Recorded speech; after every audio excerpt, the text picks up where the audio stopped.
नमस्कार, क्राइम तक देख रहे हैं आप। कुछ अहम खुलासे हुए हैं श्रद्धा मर्डर केस में। इसमें कुछ 5 पॉइंट हैं जो मैं पहले बता देना चाहता हूँ, फिर इसके ऊपर हम एनालिसिस करेंगे। सबसे पहला पॉइंट है कि 4 तारीख को ही श्रद्धा और आफताब ने डिसाइड कर लिया था कि अब वो साथ में नहीं रहेंगे। इसके अलावा इस मामले में खून के धब्बे जो हैं वो कई जगहों से मिले हैं घर के। ये 2 काफ़ी इंपॉर्टेंट एविडेंसेस हैं। अभी तक तो हम कह रहे थे कि एविडेंसेस नहीं है, 2-3 वीडियो हमने इस तरह की बनाई शुरू में, लेकिन जब हथियार मिल गया, अब तो डीएनए का ही वेट है, लेकिन काफ़ी चीज़ें सुन भाई कनेक्ट हो रही है। और सबसे बड़ी बात ये जो अब 2 चीज़ें और हुई हैं, जिसमें एक बात ये भी कही गई गुरुग्राम से भी बॉडी पार्ट्स मिले थे, तो कुल 13 हड्डियाँ जो है वो बरामद हो चुकी हैं। हाँ, 13 हड्डियाँ मिली हैं, लेकिन जो अभी एक बात सामने आई है कि अभी तक सबसे बड़ा सवाल ये था कि आखिर श्रद्धा का जो मर्डर हुआ उसका मोटिव क्या था, उसकी वजह क्या थी। तो उसको लेकर काफ़ी सस्पेंस बना हुआ था। हालांकि अभी भी सस्पेंस है, ये खुल करके तो नहीं कहा जा सकता है, लेकिन ये दावा किया जा रहा है कि जो उसका मोटिव था वो ये था कि 3 और 4 मई, जिस डेट की आप बात कर रहे हैं, उस दिन श्रद्धा ने ये डिसाइड कर लिया था कि मुझे आफताब के साथ नहीं रहना है। अब ये नहीं था कि आफताब को भी नहीं रहना है, ये सिर्फ श्रद्धा ने डिसाइड करा था। क्योंकि जिस तरह से अब पहले 2020 का उसका लेटर भी सामने आता है जिसमें कहती है कि इससे हम अलग होना चाहते हैं, लेकिन फिर ब्लैकमेल करता है, तमाम चीज़ें होती हैं। फिर होता है कि नहीं, वो श्रद्धा के मतलब अब किस वजह से रही मजबूरी, वो एक अलग बात थी। लेकिन अभी 3-4 मई को एक तरीके से उनका ब्रेकअप होता है। वो कहती है श्रद्धा कि अब हमें तुम्हारे साथ नहीं रहना है। उसके बाद ये दावा किया जा रहा है कि कहीं उसी, अब वो चाहता था आफताब, क्योंकि ऐसे लोग जो सनकी टाइप के लोग होते हैं ना, वो चाहते हैं कि यार ये सिर्फ मेरी है, अगर मेरी नहीं तो किसी और की भी नहीं। ठीक है, तो उसे अब ये डर था कि अगर ये मेरी नहीं हुई तो किसी और के पास चली जाएगी, हो सकता है किसी और से दोस्ती हो चुकी हो। और एक तरह से कहा जाए वो खुद भी अपने आप को छला हुआ महसूस कर रहा था। अगर वो चली जाती तो वो भी अपना घर छोड़ कर आया है, वो भी अपना एक जॉब उधर से मुंबई से छोड़कर दिल्ली आया है, तो एक तरह से उसकी लाइफ भी स्टेक पर थी, ये कहा जाए श्रद्धा को लेकर। नहीं, मुझे ऐसा नहीं लगता है, क्योंकि ऐसा जो ये शख्सियत है ना, अगर ऐसा होता तो उसे मतलब गिल्टी फील होती, उसे बड़ा दर्द होता है कि नहीं गलती से मार दिया या गुस्से में मार दिया। क्योंकि गुस्से में किया हुआ ये मर्डर है ही नहीं, ये पूरी पूरी प्लानिंग के साथ किया हुआ ये मर्डर है। तो मुझे नहीं लगता। हाँ, ऐसे लोग ये जरूर होते हैं कि वो 10 के साथ रिलेशन बनाए, ठीक है, उन्हें मंजूर है। लेकिन हम जिसको एक तरफा चाहते हैं, नहीं भी चाहते, लेकिन वो ये नहीं चाहते कि मेरी जो दोस्त है जिसके साथ हम लिव इन में हैं वो किसी और के साथ चली जाए, ये उन्हें बर्दाश्त नहीं होता है। तो मुझे भी आफताब वाले केस में ऐसा ही लगता है। ये नहीं लग रहा है कि वो छोड़ने वाली थी इसलिए ऐसा किया, ऐसा नहीं है, वो इसलिए उसने मारा है उसको। नहीं, लेकिन इसमें एक चीज़ और भी तो है ना सुन भाई, उसने डिसाइड कर लिया कि उसको साथ में नहीं रहना, उसके बावजूद वो मुंबई से दिल्ली आ रहे हैं, फिर भी साथ में फ्लैट ले रहे हैं, फिर भी साथ में। तो ये कहानी में थोड़ा झोल नहीं लग रहा? अगर वो डिसाइड कर चुकी थी तो वो इमीडिएटली क्यों नहीं अलग हुई? नहीं, देखिए जो अपने परिवार को छोड़ चुकी है आज से इतने 3 साल पहले, ठीक है ना, तो आज हम डिसाइड करेंगे। तो बहुत सारे आप रिलेशन में देखते होंगे, फिल्मों में हम लोग देखते हैं चाहे आमतौर पे कि ठीक है रिलेशन में हम अलग हो गए, लेकिन अभी हम साथ रहेंगे कुछ टाइम तक, फॉर द टाइमिंग। इसके बाद हम धीरे धीरे अलग हो जाएंगे। मतलब हमारे बीच में जो रिश्ते हैं वो रिश्ते नहीं रहेंगे। इसका मतलब ये नहीं कि हम साथ में नहीं। बहुत सारे रूम पार्टनर आप देखते हैं, रूम पार्टनर को ले लीजिए, अब लिव इन एक तरह से रूम पार्टनर जैसा ही है। ठीक है, हम तुमसे बात नहीं करेंगे, हमारा तुम्हारे वैसा रिश्ता नहीं रहेगा, लेकिन अभी हम साथ साथ रहेंगे कुछ टाइम के लिए, फिर हमारी चीज़ें जब अलग हो जाएंगी हम दूर चले जाएंगे। तो मुझे भी ऐसा लगता है कि इस तरह, क्योंकि उससे ठीक पहले ये लोग हिल स्टेशन पे घूमने गए थे। आप 3-4 मई समझ रहे हैं, ये 8 मई को दिल्ली आते हैं, इसका मतलब 3-4 मई को ये हिल स्टेशन और मुंबई तमाम जगहों पे घूम रहे थे। ये उसी टाइम पे डिसाइड कर लिया था।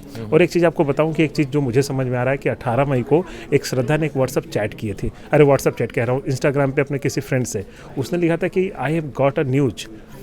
उसने लिखा था कि कुछ मुझे एक नई न्यूज़ मिली है, एक नई खबर मिली है।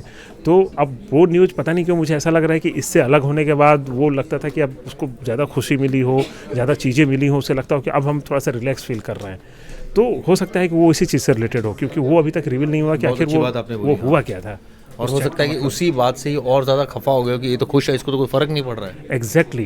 वो चीज़ें अब उसके दिमाग में, तो देखिए प्लानिंग तो बहुत पहले से चली आ रही थी, लेकिन एक होता है ना कि एक मतलब ऐसा क्या, जैसे हर किसी का जैसा जो क्रिमिनल होते हैं, तो कई बार आप पुलिस और क्रिमिनल जब उसको टॉर्चर करती है, उससे कोई चीज़ उगलवाती है, तो हर चीज़ की एक लिमिट होती है। एक लिमिट के बाद बदमाश भी बोलने लगता है और एक लिमिट के बाद पुलिस भी कुछ नहीं कर पाती है। वो दोनों चीज़ें होती हैं, तो इसमें भी एक लिमिट थी। इस लिमिट जैसे ही वो चीज़ें पार हुई, आफताब को इतना वो आया कि अब उसने अंजाम दे ही दिया।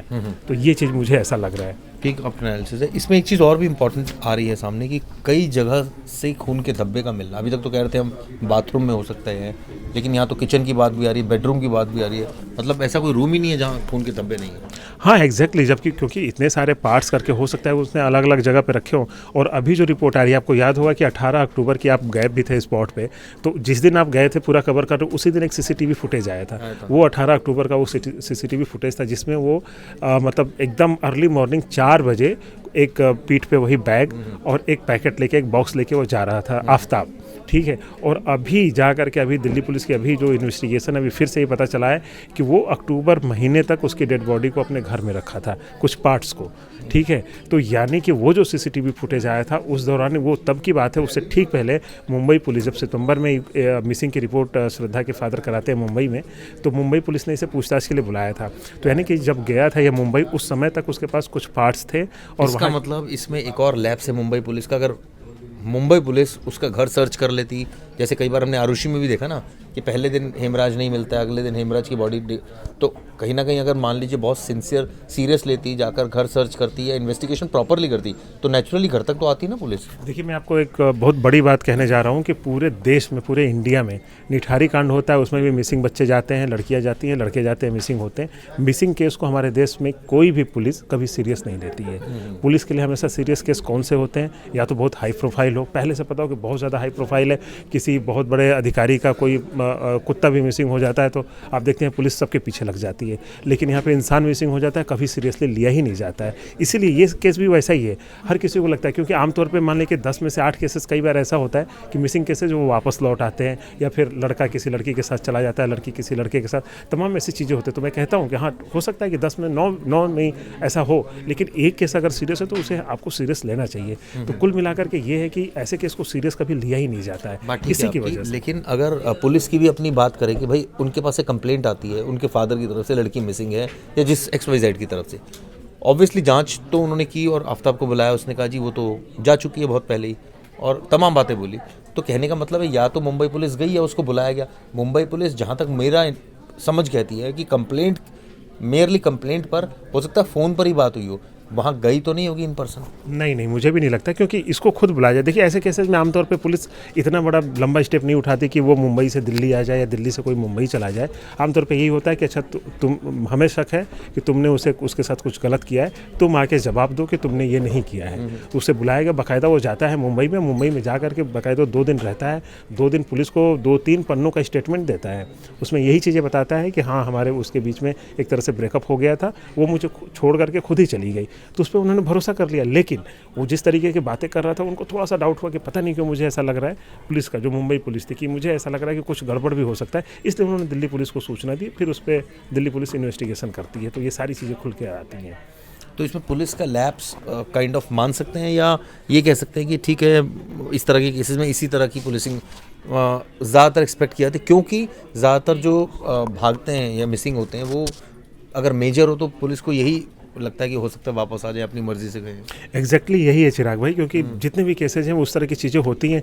अब इसको हालांकि इस तरह की चीज़ों के लिए गवर्नमेंट ऑफ इंडिया को या गृह मंत्रालय है, उसके लिए कुछ ऐसा सिस्टम बनाना चाहिए कि जो मिसिंग के केसेस हैं उस पर मतलब तुरंत आपको एक्शन लेने की ज़रूरत है। क्योंकि ऐसी चीज़ों में क्या होता है कि देखिए, अब कई बार तो आप किडनैपिंग के केस में देखिए कि किडनैपिंग होती है और 2 दिनों बाद उसका मर्डर हो जाता है बच्चे का, और इस तरह की चीज़ें, उसमें कई बार सीरियस नहीं होते हैं। बच्चे के मामले में भी कई बार इस तरह की लापरवाही देखी जाती है। लेकिन वही है कि पुलिस की भी अपनी एक मजबूरियां हैं कि उनके पास स्ट्रेंथ कम है, लोग कम हैं। अब वो मुंबई से अगर दिल्ली आते हैं, इतना लंबा मतलब वो सफ़र करते हैं, तो उनका बहुत सारा टाइम जाता है। तो बहुत सारी चीज़ें हैं, लेकिन वही है, कुल मिला के जब कोई घटना हो जाती है तो हम लोग भी उस पर सवाल उठाते हैं। हम लोग की भी ये कमी है, हम लोग इस तरह कितने केसेस उठाते हैं। बात करते हैं इस मुद्दे पर। थैंक यू सुनील भाई। बात करते हैं तंसीम हैदर से, जो काफ़ी सीनियर जर्नलिस्ट है। तंसीम भाई, इसमें जो एक चीज़ बड़ी खटक रही थी वो ये थी कि जो गर्लफ्रेंड है उसको कोई जानकारी नहीं है। वो कहती है कि जी मैं घर आई थी और मुझे वो जो ऐप है उसके थ्रू इसने बुलाया, और ऑब्वियसली उन्होंने एंजॉय किया और वो चली जाती है। और वो कितने दिन तक आई, कोई जानकारी मिली, कितनी बार आई, प्लस उसको क्यों भनक नहीं लगी कि ऐसा कुछ है। देखिए, आफ्ताब, जैसा कि पुलिस भी बता रही है, साइकोलॉजिस्ट भी बता रहे हैं कि वो बहुत शातिर दिमाग है, और उसी शातिर दिमाग का नतीजा है कि उसने अपनी जो नई दोस्त बनाई उसको लेके आया, उसके साथ रुकता था, कमरे में खाता था, पीता था, सारी चीज़ें करता था, और उस दौरान फ्रिज में बॉडी के पार्ट्स भी मौजूद थे। ये भी हैरान करने वाली बात है। अब आपका सवाल है कि उस लड़की को क्यों नहीं पता चला। देखो, आम तौर पे बहुत पुराने रिलेशन होते हैं तो लड़की, गर्लफ्रेंड या लिव इन पार्टनर भी सवाल करती है, देखना चाहती है, टटोलना चाहती है। जब नए नए रिश्तों में लोग होते हैं तो मुझे लगता है कि इतनी ज़्यादा छानबीन, खोजबीन करने की ज़रूरत नहीं समझता लड़का या लड़की। तो लिहाजा मुझे लगता है उस लड़की ने भी ज़्यादा खोजबीन नहीं की होगी, लेकिन अब ज़रूर वो खौफज़दा और हैरान परेशान होगी कि आखिर वो उस घर में जा रही थी और उसको वही अंगूठी दे दी गई जो जिस लड़की का मर्डर किया गया था, वही अंगूठी गिफ्ट में दे दी गई, डेड बॉडी वहीं रखी हुई थी, सर काट के रखा हुआ था। तो इन सब और ये भी बहुत ज़्यादा प्रोबेबिलिटी है कि फ्रिज में से कुछ खाना भी निकाल के दिया हो, फिर पानी दिया हो। जाहिर है उसको ना पता होना उसका कोई कसूर या जुर्म नहीं हो सकता, लेकिन ये कि नए नए रिश्ते थे, इस वजह से उसने नहीं कोशिश की होगी ये जानने की या समझने की कि भाई इसको खोजें, इसको पता करें, इसका बैकग्राउंड क्या है, सारी चीज़ें। नए नए रिलेशनशिप में ऐसा नहीं होता है। लेकिन ये कि अगर उसको पता होता तो जाहिर है वो कम से कम, और हाँ अगर उसको पता था और उसने पुलिस को ख़बर नहीं की या नहीं बताया, तब तो वो जुर्म में भागीदार बनती है। नहीं, लेकिन ये तो खुद ही वही बताएगी ना, और तो कोई इसके पास कोई ऑप्शन नहीं पुलिस के पास ही जानने का। वो बंदा आरोपी की कितनी सच्चाई मानी जाएगी? हाँ, लेकिन ये कि लड़की को फ़िलहाल पुलिस ने अपने इन्वेस्टिगेशन में बयान तो दर्ज कर लिए हैं उसके,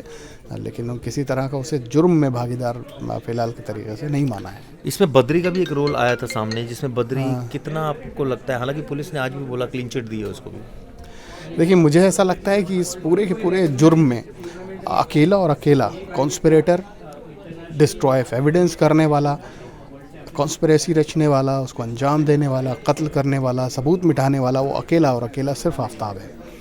यही वजह है कि इतने दिनों तक ये जुर्म छुपा रह गया। अमूमन होता क्या है, क्राइम में जब बहुत ज़्यादा लोग इन्वॉल्व होते हैं तो उसमें जब बहुत ज़्यादा लोग इन्वॉल्व होते हैं तो कहीं ना कहीं से खुलासा हो जाता है, पकड़ जाता है क्राइम।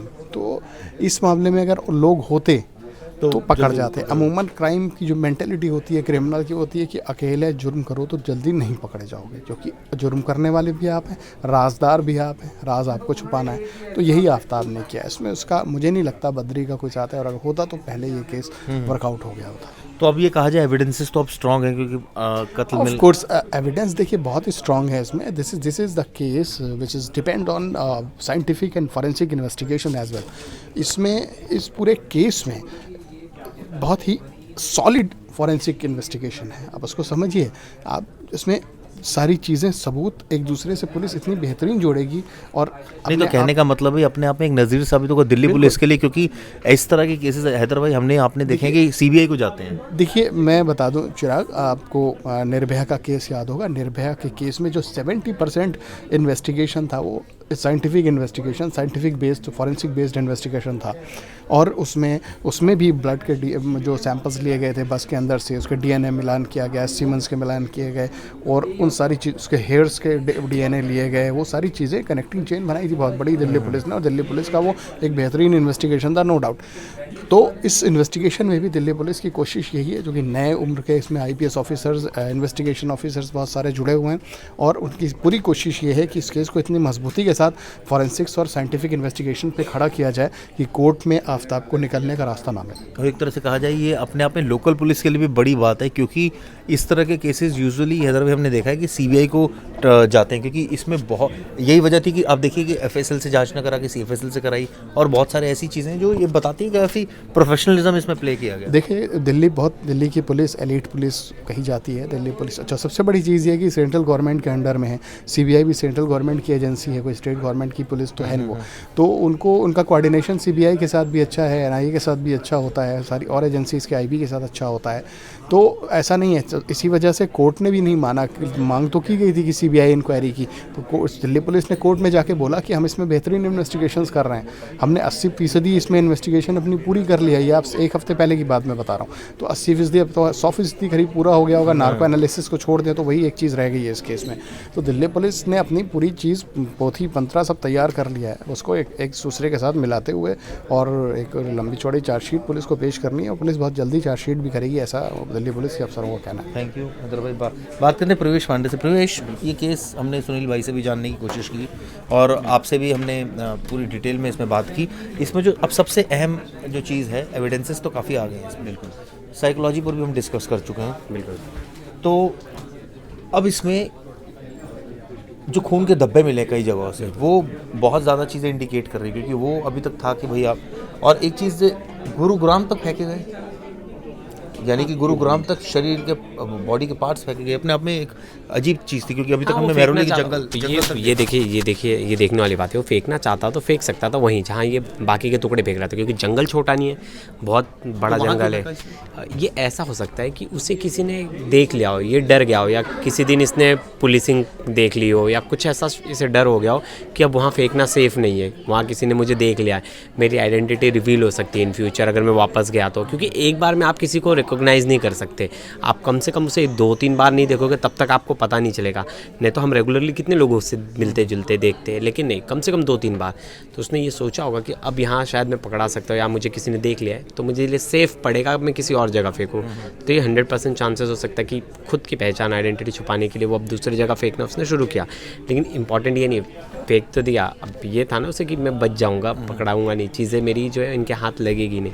जो बताया जा रहा था औजार जो हाथ जिससे मर्डर किया, अब वो चीज़ें तो इनके हाथ पकड़ा गई। अब धीरे से FSL रिपोर्ट आएगी तो चीज़ें और क्लियर हो जाएगी। बिल्कुल ठीक है। गोपाल जी से बात करते हैं। गोपाल जी, इसमें आपको क्या लगता है कि ऐसा कौन सा एविडेंस है जो अभी इसमें, जितने एविडेंसेस आ गए हैं, आपने लगातार इस पर शो बनाए हैं, आपको लगता है कि ये मोर देन एनफ, कि अगर और आ रहे हो तो लिए वो तो बहुत ही अच्छा है, लेकिन इतने एविडेंसेस पर भी सज़ा मिलती है? नहीं, देखिए, इस पर डिपेंड करता है कि सारी जितने भी एविडेंसेस मिले हैं उन सबको आपस में कोरॉबरेट करके और उनको उस कहानी के साथ किस तरह से जोड़ा जाता है। अगर कोई भी लिंक मिसिंग होगा तो सज़ा के रास्ते में वो अड़चन पैदा करेगा।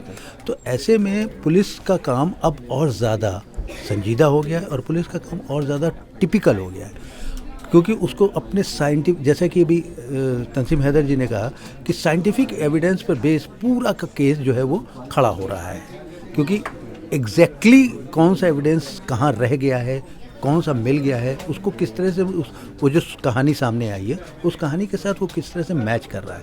तो इन सारी चीज़ों को देखना पुलिस के लिए अब बहुत ज़रूरी है, और उसको जब तक वो एक साथ मिलाकर पूरी कहानी नहीं बनाएगी तब तक वो सज़ा के लिहाज से पूरा नहीं होगा। ठीक है।